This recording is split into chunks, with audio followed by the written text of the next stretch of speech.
Good morning and welcome. It's a huge pleasure for me to welcome you to the second Tech for Good Summit organised by the team at the Scottish Tech Army and presented with our partners at CodeClan, Inspiring Scotland and Open UK.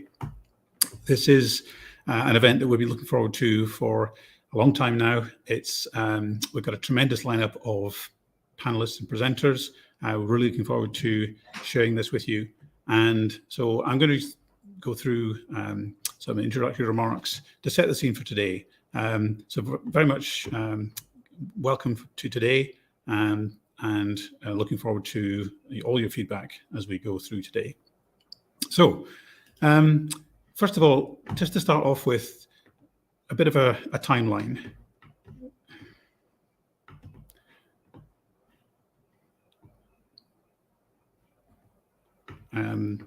I think we've got the wrong slide up there, so we'll have to bear with me there.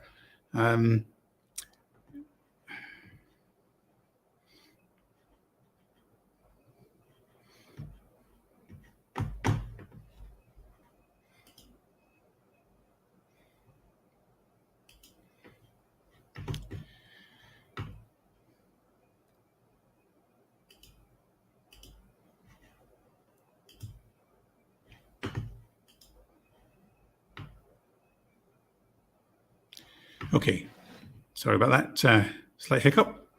Okay, so yes, I wanted to just reflect back a little bit on the journey we've been on over the last 2 years. Hopefully most of you will remember the fact that we launched the Scottish Tech Army in April 2020, and we did so with the intention of recruiting volunteers from the tech sector to support organisations that were on the front lines of dealing with the pandemic. The response that we had was tremendous. We had 700 volunteers in our first month, and by August 2020, we had 1,000 volunteers. And the focus in our first year was very much on pandemic response in the first instance, but evolving to a broader Tech for Good mission, as we saw that the impact of the pandemic had highlighted some problems, but they were already pre-existing problems. And this time last year, we hosted our inaugural Tech for Good Summit, at which we brought together a range of different organisations who were involved in Tech for Good activities. We've seen over the course of the last year a real evolution in terms of the activity in the sector. We've certainly seen that there's been a sustained desire on the part of many people to make a contribution and to support the Tech for Good agenda. So that's been a tremendous background against which to continue to develop the work that we've done in partnership with many others. We're still relatively newcomers in the Tech for Good space, and you'll be hearing from a lot of organisations today that have been very active in the space for a very long time. So if I look back to the key observations that we made this time last year, it was very much the case that we saw that the utilisation of digital technologies in the third sector was very limited. A number of reasons for that. Many of those reasons are still very much pertinent today. So that challenge still exists without a doubt. We've also seen that there had been a significant disruption to the pipeline for talent and career development in the tech sector. And the employment situation has certainly improved. Employment in the tech sector is very robust at the moment. But nevertheless, for those who are at the beginning of that journey, it's still a tremendous opportunity for them to gain more experience by participating in Tech for Good projects. And finally, the impact on the economy at that time was very significant. And obviously, we've seen continued development of that in terms of the cost of living crisis that we now see. We talked at the time about looking to build the Tech for Good ecosystem, and we've continued to do that. So there are many participants in that Tech for Good ecosystem, and these are the organisations and individuals that we've been working with over the last year in particular, as we've continued to develop the Tech for Good agenda and contribute to the Tech for Good ecosystem. At that time, we talked about our ambition to be a catalyst for a step change in the application of technology for public good in Scotland. Still very much focused on our volunteer community, which has been absolutely integral to all that we've been able to achieve. And we're still seeing more people joining up. At the time, we had more than 1,500. We're significantly over 2,000 now in terms of volunteers who've come to work with us. Some of the things that we've worked on over the course of the last year, this is one example which relates to our ambition to develop technologies that could be used and reused by multiple different organizations. So this was one which we originally developed to support a health and social care organization based in the north of Scotland. And we've taken the same technology and applied it to something which is called the Tampon Taxi, which is a service that's run by the Perth and Kinross AVS team. And so we've given them a platform that enables them to support the delivery of free period products in compliance with legislation from the Scottish Government. And they've been able to make their operation a great deal more efficient, make it much easier for people to order these period products online and to get access to the service. The second one I was going to pick on was a data dashboard that we worked on for a consultant in the NHS. So this is that self-same consultant, Rachel Sutherland, who is a panelist on one of the sessions today. So you can hear in Rachel's own words about this story. But it's a solution that was developed to support the establishment of a new service that was being set up in the Edinburgh Western General called the Same Day Emergency Care Service. And what Dr. Sutherland came to us to ask about was, could we help her to keep track of the operations of the service, the patients that we were seeing, how they were processing the cases that were coming to them. And we had one of our volunteers who worked with Rachel to develop a proof of concept for this. And once this was up and running, the estimation was that this was helping them to save, on average, 20 minutes per patient in terms of the turnaround times. So obviously a better experience for the patients and helping the staff to deal with the volume of activities that they had to cope with. But equally importantly, the estimation was that this proof of concept had saved potentially a year on the project timeline by showing the art of the possible, doing this proof of concept, and demonstrating the value of this data collection and the ability to manage the unit more efficiently. This has subsequently been presented at NHS conferences, and it's something that's being considered now to be scaled up by NHS England. Rachel herself is now also looking at additional proof of concept projects that we might be able to support. So it's great to be able to see that kind of impact that we can have through the projects that we've been carrying out. I mentioned earlier the economic impact of the pandemic and now the cost of living crisis. Something that we started very early on in the development of the Tech Army was a project which we call Seoul Scotland, which stands for Supporting Our Local Economies. And it's designed as an online platform to allow citizens in towns and cities to interact, engage, and transact with each other. We did a pilot of this in Dunbar and East Lothian last year. And the concept was to allow local people to interact with each other, to support their local businesses, and have it all managed by those people in the local communities. So it's something it's a platform for them, it's run by them. We were successful in securing funding last year to roll this out to the whole of East Lothian, supported by the Community Renewal Fund of UK government. And so we're in the middle of that project right now, and really getting tremendous feedback from people in terms of the value of having a single place that they can all interact with each other, keep up to date, and make the most of what's happening in their local communities. I mentioned also the skills and talent development agenda. This has been a really important part of a lot of the work that we've done, and we've worked with a number of great partners. One of them is one of our co-presenters today, Code Clan, who we've worked with really since the very early days of the Tech Army.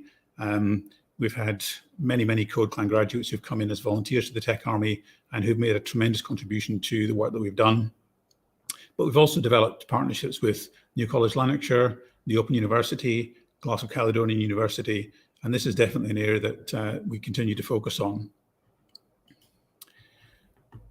Another key theme in a lot of work that we've done has been around the area of social justice, equality and inclusion. And we were delighted to be selected as part of a consortium to deliver a project funded by the Life Changes Trust, and we have one of the people who was part of the team of the Life Changes Trust in another of our panel sessions. And this is a project which is designed to equip young people with care experience with digital skills for life and work. Many of you may know this, but the life outcomes of people who've been through the care system are dramatically worse than people who have had a more stable early life. Almost 50% of 5 to 17-year-olds in care have been diagnosed with some form of mental health disorder. A third of young offenders have been in care. You can see the stats there. I don't need to read them all out. It's really shocking to see the challenges that some of these young people have to face. And so this program is being led by YMCA Scotland. So this for us is a great example of the ecosystem coming together. We as people from the tech industry don't have a background in youth work, so we're working with organisations like YMCA Scotland who do, and bringing to that our experience and our connections in the tech sector, so that as these young people begin to acquire these skills, we can again give them the opportunity to gain some experience, and they can potentially go on to secure jobs in a variety of industries actually using those tech skills. So this is a project which will run over the next 3 years. And as I mentioned, one of the Life Changes Trust team is in one of our panel discussions today.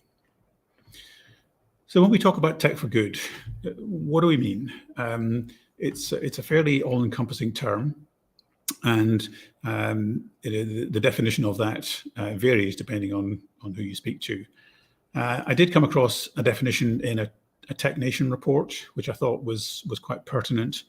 And it talks about tech for social good not being a sector, but it's actually a framework that allows people to come together and bring their technology skills to bear with a focus on social impact and really putting people at the heart of that. It also talks about the fact that the outcomes of tech for social good are more important than the mechanisms, so that there are many different ways that this can be achieved, but it's really all with a very great focus on the impact you can have, the outcomes you can deliver across a very wide range of topic areas. So you see obviously examples such as environment, communities, health, education, mobility, transport.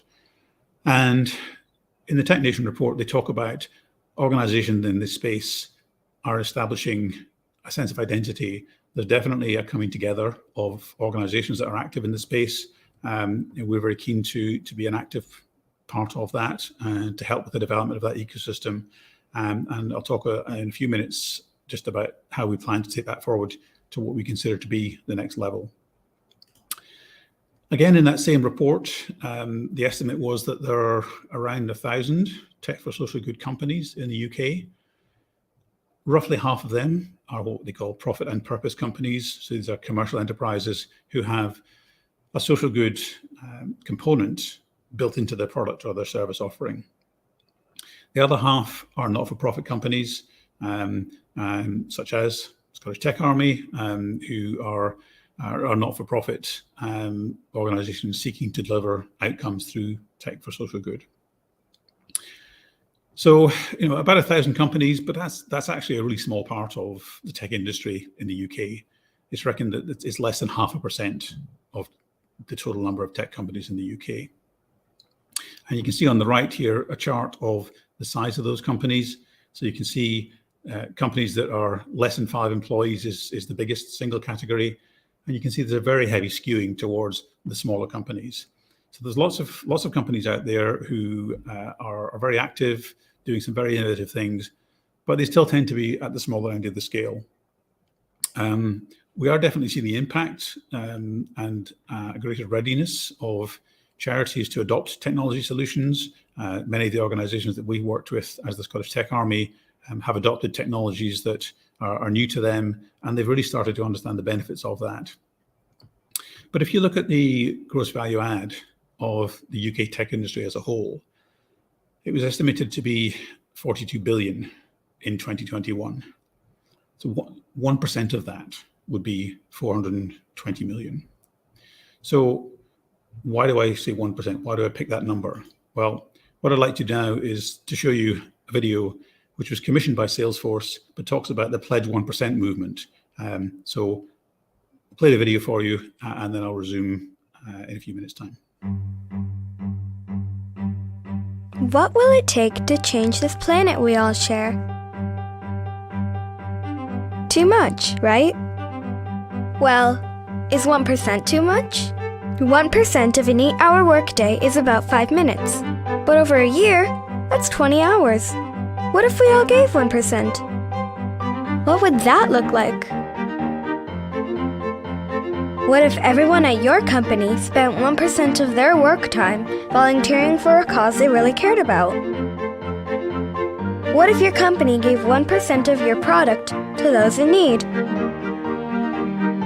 What if every company gave 1% of their equity to a place that could make a big difference? Could we all solve society's biggest challenges together? Not only could we, it's working now. That's the model at Salesforce.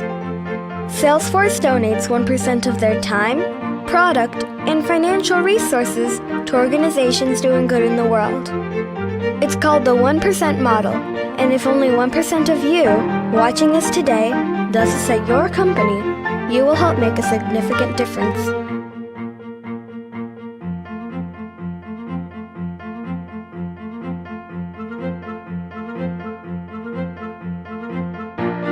%. When you count it up, it's actually a lot.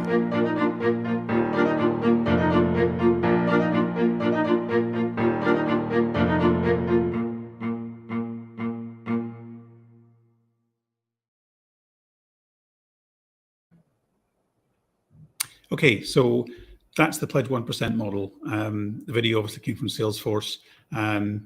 It's quite a significant movement in the US now, and it's something that's continuing to gather pace. We think it's a tremendous model for companies to think about making that contribution. You saw some videos earlier from the companies that will be appearing in the Tech for Good Titan session that's coming up shortly, one of them being Salesforce. But all of those companies have made tremendous long-term investments in tech for social good. So Salesforce has the Pledge 1% model. We'll also be hearing from the teams at Micro Philanthropies, JP Morgan, and IBM.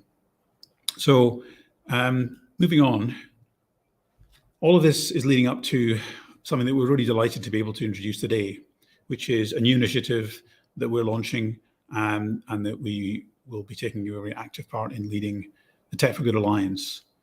This is something where we want to bring together the companies and organizations that work in the tech and tech-related sectors and encourage them to get involved in tech for social good. And of course, not every company has the resources of the 4 companies that are going to be our Titans panel. So part of the rationale behind us establishing the Tech for Good Alliance is to make it easier for companies to get started on this journey. So what actually is the Tech for Good Alliance? Well, it's going to be a structured framework for engaging with, collaborating with, and between companies in the tech and tech-related sectors. The aim is to harness the tremendous resources that exist within the tech sector, the human resources, the technical resources, and the financial resources to deliver benefits to civil society. We want to aggregate, amplify, and augment the existing Tech for Good activity across the UK, and to develop consistent, coherent metrics to value the contributions of the individuals and organizations that take part in that. And we're firmly convinced that by doing so, we can create a whole that is greater than the sum of the parts. This is something that is bigger than any one organization, even those larger organizations that we've mentioned, and the fantastic contributions they make. If you think of what could be achieved if the top 100, the top 500 tech companies in the UK all made similar commitments, the impact that we could have collectively would be absolutely huge. So again, the ecosystem is a really important part of this. We want to work with, we want to learn from the best that we can see out there. We were fortunate last year at the summit that our closing keynote was by the CEO of Code for America. Code for America has been around for 10 years, fantastic organization focused on using technology to improve access to public services. We've been speaking with the team at Pro Bono Economics, which is an organization of economists who are looking at the understanding, the measurement, the evaluation of the activities in the civil society sector.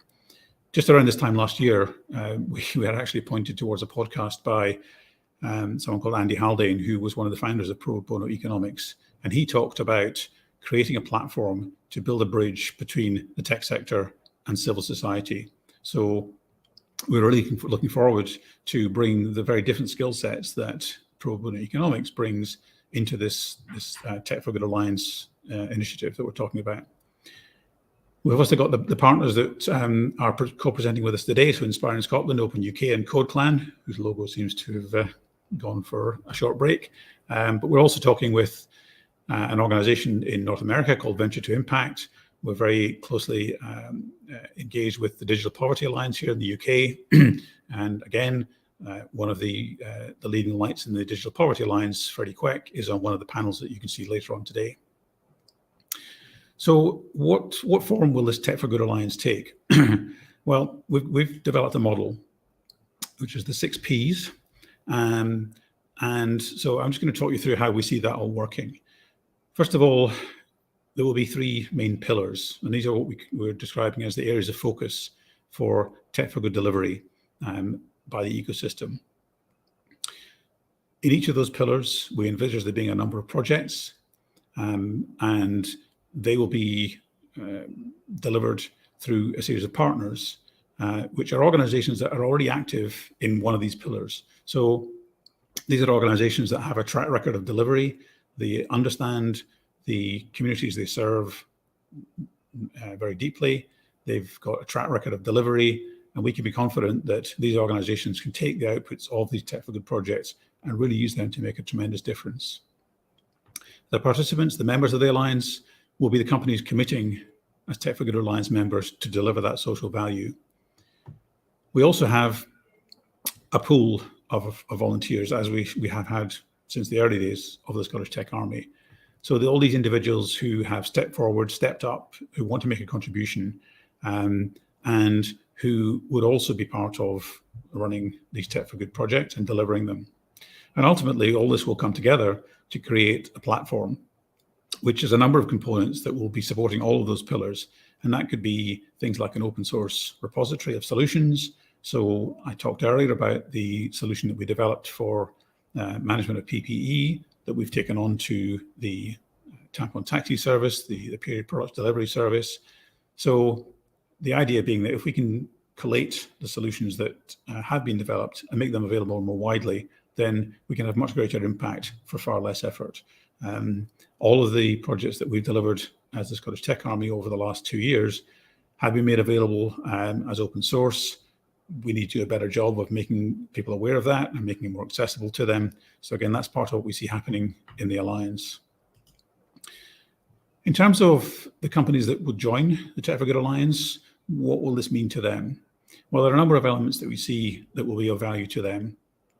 The first of these is obviously skilled volunteering. And this is something we've already had a lot of experience with a number of companies and also with a lot of individuals. So these are people who've got highly developed skills that they can bring to bear on these projects. So they can help to lead these projects, they can help to guide these projects, they can support the less experienced members of the project teams.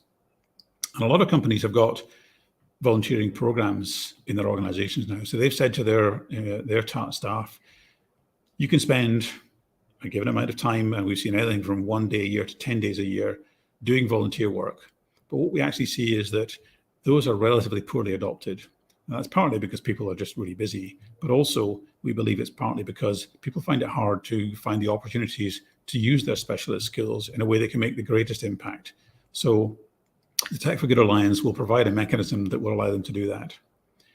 It will also support the delivery of their ESG goals, environmental, social, and governance. Every company nowadays is expected to have an ESG policy, and this is the mechanism that will give them an opportunity to demonstrate real practical impact and delivery that's consistent with those ESG goals. It's a mechanism for stakeholder engagement. So for staff internally, we've heard lots of stories of people who have volunteered to work on Tech for Good projects, and I found that has really complemented the work they've done in their day jobs in their own organizations. It may be through the ability to deliver those projects, but also it's an opportunity potentially to explore some new skills, to work with different people across different organizations. So it certainly helps with the employer brand, and it will clearly be beneficial to them in terms of engaging with their whole stakeholder community. It gives an opportunity for them to gain access and to network with other organizations that are also committed to tech for social good. And again, this comes back to what I was talking about earlier, about creating something where the whole is greater than the sum of the parts. By bringing all these organizations and individuals together, we can create far greater impact than if everybody's working separately. Many companies have matched giving programs where they will match funds raised or donated by their employees towards social good projects. So there's an opportunity for that. There's potential for secondments for people to work as part of the Alliance, as part of a staff development program, giving people the opportunity to take on more responsibility in a different area that they can take back into new roles within their own organizations as they continue to develop their careers. And I mentioned earlier the idea of an open source repository. So companies can both contribute to and have access to the contents of that repository so that we don't have to start from scratch every time we want to deliver a social tech for social good project. So this is the way that we see the model working. I talked about these pillars. These are the 3 pillars that we've identified as the ones that we're going to begin with. So social justice, inclusion, and equality is the first of those pillars. Second is skills and talent development. And the third is environment and climate change. All of these are massive areas of challenge, but also of opportunity. So within these pillars, we will have the individual projects. And on the right-hand side, we have the partners. These are the organizations, primarily in the third sector, who are delivering social good outcomes already and who can be supported by the implementation of technologies to help them to do that. The members of the Alliance, the participants, can select amongst those projects, the ones that resonate with them, with their ESG goals and with the aspirations they have as a company. We have our pool of volunteers who come from a variety of sources. So these could be coding academies like CodeClan, further and higher education institutions like the Open University, people coming through the Care Experience Young People program that I talked about earlier. And all of these have the opportunity to volunteer to work on some of these projects. Again, being able to contribute to something that they're passionate about, that really resonates with them, and to do so with the support of the more experienced and skilled volunteers coming from these corporates. And ultimately, all contributing towards this platform that I talked about. So the key elements of today, unfortunately, the animation is not working here, but we have our keynote presenters. So we have Celia Tennant, who is the CEO of Inspiring Scotland, who will be speaking this morning. Inspiring Scotland is a fantastic organization. Venture philanthropy model is what they describe, and it'd be fascinating to hear more about that from Celia.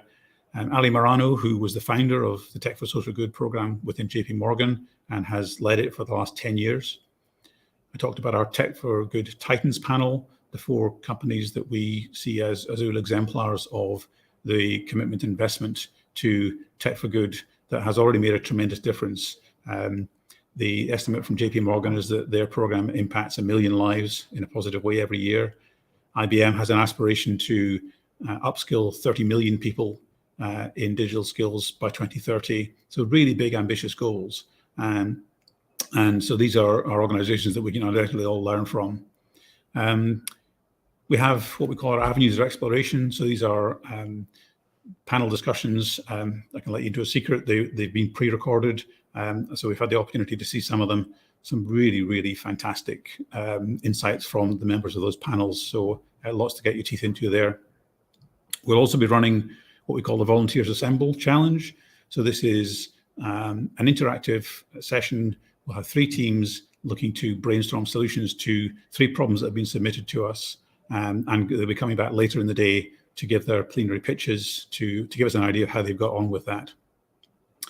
We have our Tech for Good Ambassadors panel. We're very fortunate to be supported by 4 people who represent different sectors in the Tech for Good ecosystem. And we'll be having a discussion with them this afternoon. And then finally, we'll be wrapping up by looking at, what are we going to do about all this? How do we translate all this into action? And so you'll see calls to action throughout the course of today, giving you an opportunity to get involved and to take this technical good ecosystem to what we believe can be the next level. So thank you very much for your time so far. Delighted to have you with us today. I'll close now and encourage you to go back to the schedule page and prepare for the next session. Thank you very much indeed.